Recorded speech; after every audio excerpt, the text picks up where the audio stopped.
I call to order the meeting of the Budget and Oversight of Public Elections Committee of the San Francisco Elections Commission. It is Wednesday, December 3rd at 6 p.m. So the first order of business is the roll call. So Commissioner Rowe? Present. And myself, Commissioner Jordanek, is present. And we also have Director Arntz. So the second item is general public comment. Public comment on any issue within BOPEC's general jurisdiction unless otherwise included in an item on this agenda. So we have no members of the public in the room. So we will move to the next item. Item number 3, approval of minutes from the April 2nd, 2014 meeting. I move to approve the minutes. I second. And Commissioners, any discussion? No? Nope. Okay, and there are no members of the public in the room, so no public comment. So take a vote. Commissioner Rowe? Yes. And myself votes yes. So the motion passes. Next item, item number 4, approval of minutes from the previous meeting. Move to approve. Okay, I second. And there's no members of the public in the room. So any discussion? Nope. All right, so Commissioner Rowe? Yes. And myself votes yes. Okay, so next item, item number 5, the review of the November 4th, 2014 election. And so discussion and possible action to review the November 4th, 2014 election for substantial compliance with the election plan approved by the Elections Commission. Okay, would you like to start off the discussion, Commissioner Rowe, or? No, why don't you? Okay. I did read your, I didn't get to spend a lot of time with it, but I did read the materials you distributed today. Okay, great. Yeah, I thought I would spend just a few minutes highlighting, a few of the points in the document. So, well, for starters, I compiled some numbers about the election, and I just compared them to the June election. Things like the VBM ballots, how many were uncounted, and provisionals, and how many are uncounted. I think that what jumped out at me most is that the percent VBM dropped quite a bit. Provisionals went up quite a bit, and the rejected provisionals went up quite a bit. And I think that's probably pretty standard for a November election. And the rejected VBMs are about the same. As far as observations, let's see. I thought the election was done excellently, and I know I added a lot of things. I called it areas for improvement, but I don't want that to give a false impression. I thought that the election was done super well, but as I said in the document, I think even the best practices there's always ways you can improve things. One of the areas that I think is kind of new, not just in San Francisco, but around the country, is this notion of open data and making data available to the public in formats that are easy to use using computer programs. So I made some points about that, and I think the department's posting of the TSV files was a good first step in that. And for example, this election, what I was able to do is I would download the TSV file, and I could open it up and look at it. And what I did was, at the final TSV file before the 1% random selection, I took that file, and then I took the final one that was certified, and I looked at the differences. And you can see there were a few precincts, around 30, that changed maybe by like one ballot, and then there were also some write-ins. But it's that data that allowed you to do a comparison like that. And another thing I mentioned in the document was, with the election plan, I thought maybe for future elections we could move some of the detailed procedure text into a section of the department website of like the department's guidelines and processes. And because there's a 9-page appendix that's in the election plan about how to process write-in votes, and there's also, I think, 4 or 5 pages on how to process remakes. And to me, that seems like it's something that pretty much stays the same from election to election. And I thought that's something we might want to consider. And last thing I wanted to mention, or well, 2 more things. On the random selection, I thought the random selection was done pretty much almost perfectly. And there were a few very minor suggestions that I thought could bring it all the way. And then the last thing is, I had a chance to observe how the ballots were loaded at City Hall. And there's these really big carts, very heavy carts that were loaded onto a truck. And each one had about, I counted 24,000 ballot cards. And I did have a question about that, Director Arntz. I noticed that the workers seemed to have a pretty hard time because the carts were really heavy. And in the warehouse, there was a forklift, but at City Hall, there wasn't a forklift. And the people were saying that City Hall's forklift was out of commission, or? I think it was out of juice. Out of juice? The day that you were there. Okay. Yeah. But then that's the only day that we didn't actually use the City Hall forklift. Mm-hmm. But we used it subsequent trips. Okay. And that's managed by the city Building services, okay. Yeah, right. Okay. Yeah, so that's about all I wanted to mention from my documents. And Commissioner Rowe, do you have anything you'd like to add? I just had a couple really minor questions just to help me understand some of the reports that you gave. And so I'm sorry these are very technical, but truly just trying to figure out. On the vote by mail report, my first question is minor, but you've got the challenged and the accepted columns. Is the challenged basically mean Not counted. rejected? Yeah. Okay. It might be clearer if you said not counted or rejected or something. Challenge to me would be accepted, whatever the result is. And We can. That's the nomenclature we use. We can certainly put. that's just what you've always used. Yeah. To me, I was thinking, okay, challenge, and then I added up the columns and it confused me. So I just wanted to check on that. Yeah. Just a minor detail. Sure.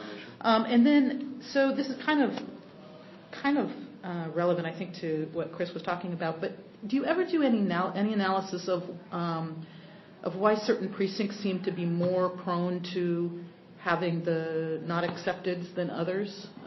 Or do you ever do any analysis across elections of why some elections seem to have more than others? Or is this sort of just data that's out there that hasn't really been used to kind of figure out what's going on?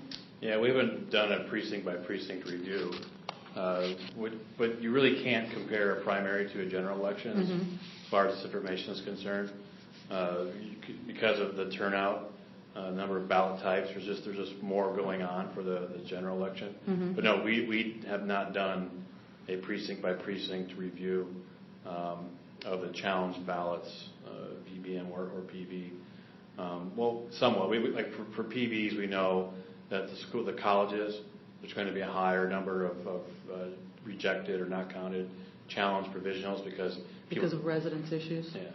And we've done a lot of outreach at the schools. We work with the administration to give the correct information to the students. But yet, every election, teachers still tell students to just go to the polling place on campus and vote. Yeah. Even though we do outreach. So we know that's going on. And then there's some areas of the city where I guess you'd expect to have more challenges than others. But we haven't. That has not been something that we've sat down and tried to tease out reasons for. Okay.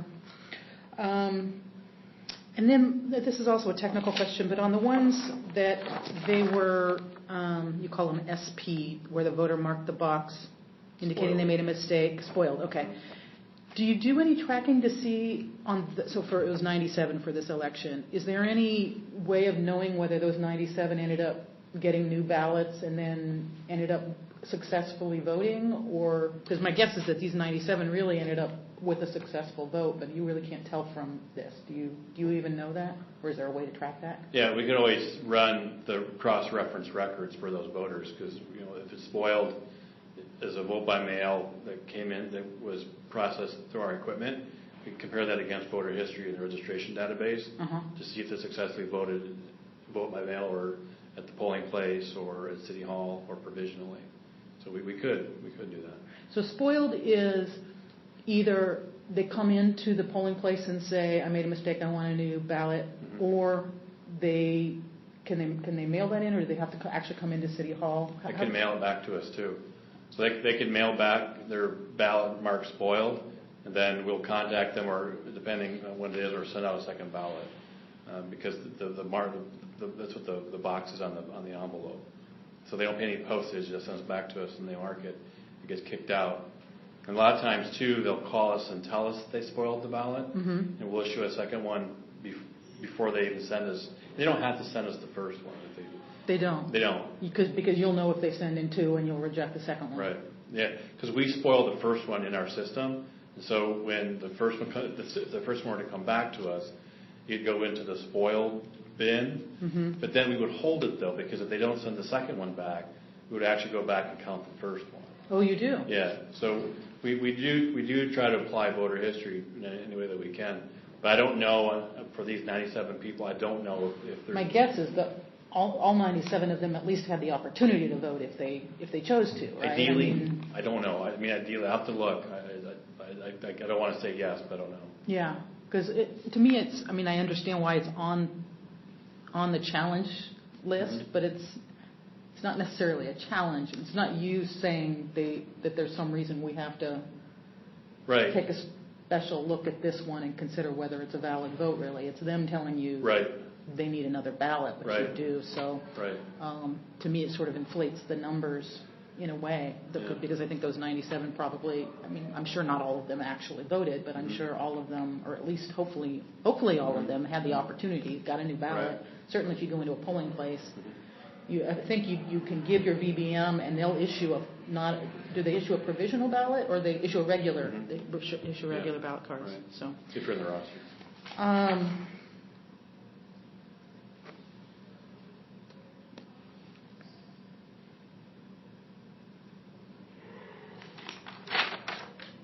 On the provisional ballot report, and again, this is just for my education, there were some codes that I didn't understand. So, which ones did I not understand? Give me just a second, if you don't mind. Okay, so accepted provisional ballot report, does that mean that it was counted? Is that what accepted means? Okay. And wrong precinct, does that mean it wasn't counted, or it means it was counted, but only for whatever votes were supposed to apply? Fully counted. It was fully counted. So it's correct ballot type, wrong precinct. So you went to the neighboring precinct to yours. So had the same ballot type. So we. Okay. So wrong precinct means correct ballot type. Right. And wrong ballot type means wrong precinct and wrong ballot type. Correct. And then that's where we apply what the contest for which you were eligible to vote. Okay. And accepted no ballot enclosed? Probably went through the insight machine at the polling place is what happened. And so someone would fill out the envelope, the information envelope, and usually what happens, they don't take the ballot home with them. The ballot cards end up going through the insight machine at the polling place. So. And how do you know that was accepted in that case? Are you deducing? Well, no. We still review the information on the envelope, but so then usually the poll worker will write something either on the envelope, in the roster, the ballot statement somewhere. There'll be some indication that the voter or the poll worker, usually the voter, put the ballot through the tabulator. But we still review the information that's on the envelope. So you're saying the envelope was acceptable, but there was nothing in it. Correct. And are you saying there's also some way to know that they actually did put it through the insight machine? If we get information from the site from that day. So if the poll workers write something on the envelope, the voter's not going to do it, but the poll workers are going to say ballot cards went inserted. Through insight machine. Right. Okay, got it. I think all the other ones made sense to me, so those were the only ones I had questions on, and that's all I have for today. Just a couple of follow-up comments. I think the word challenged, it might be coming from state law. I'm not sure. Term for when a VBM is rejected. The word challenged, is that from state law? Yeah. You know? Yeah. Well, I'm not gonna get into telling you have to change the word on that column. I'm just saying, to me it was confusing. So, I agree with you. But that's your decision. It's your report.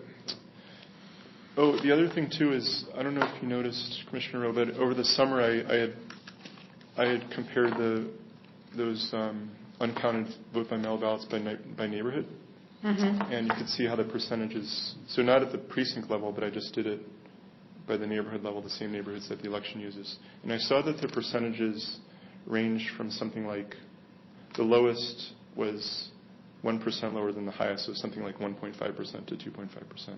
Which is pretty significant, yeah, really. Significant. Yeah, but if it's things like, a college student with a lot of residents or a lot of voters who aren't actually residents of the county, that would make sense. And I don't know, I don't know how much detail you're really going to be able to tease out by going on a neighborhood by neighborhood or precinct level, but it just seems like obviously we want to count ballots if we can, and if there's some recurring issue that we can use to educate folks, that would be nice to know, but maybe that's just inherent in the process that there are different populations and different groups. I don't know.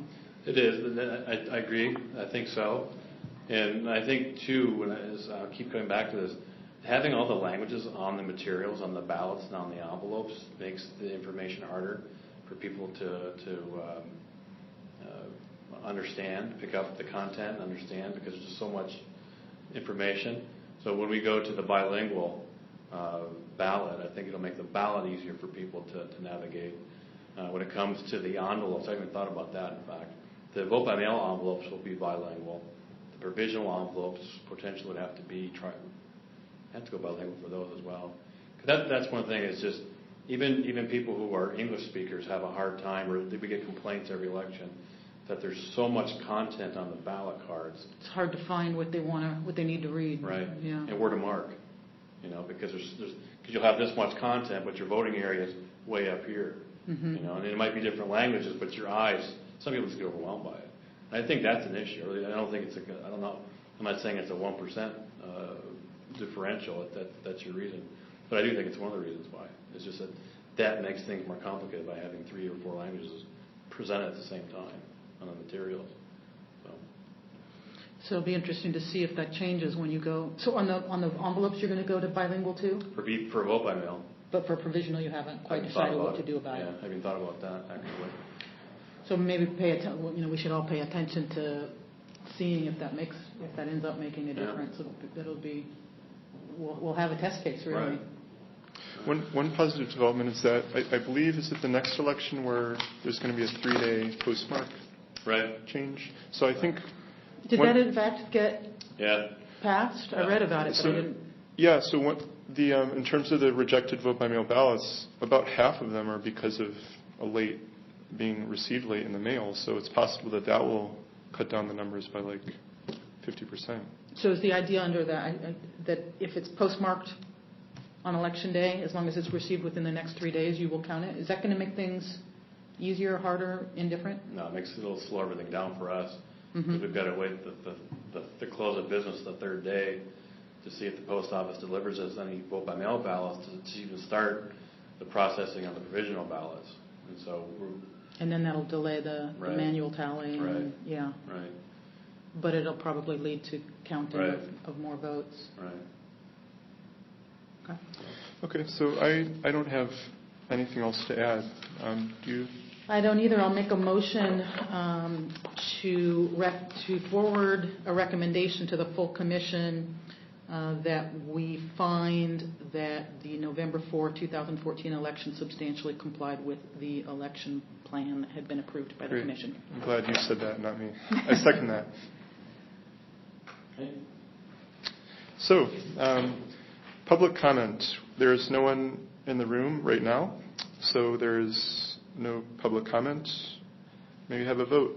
Commissioner Rowe? Yes. And myself vote yes. It has passed unanimously. So that adjourns the meeting.